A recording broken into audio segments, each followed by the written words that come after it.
Grande Famille, opera di René Magritte, 1963.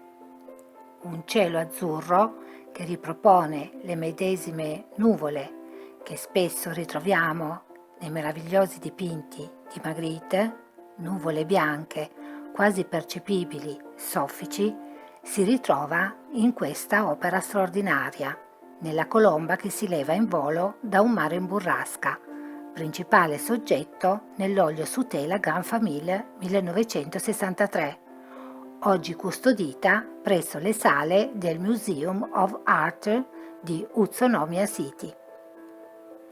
L'apparizione di questa colomba domina sul cielo in tempesta, ma soprattutto sul titolo.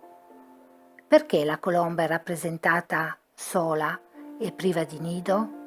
Dov'è la grande famiglia?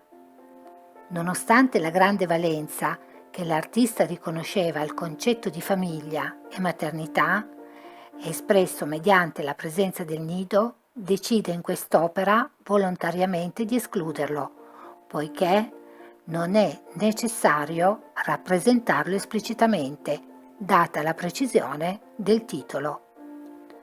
Non importano le logiche, le leggi delle logiche, ma la propria capacità di fantasticare, sognare e immaginare. René Magritte realizza opere dotate di un'infinità di letture, sempre pronte ad accogliere nuove interpretazioni. Fonte losbuffo.com e per ulteriori approfondimenti e curiosità visitate il nostro sito www.ilcappellodiirma.it.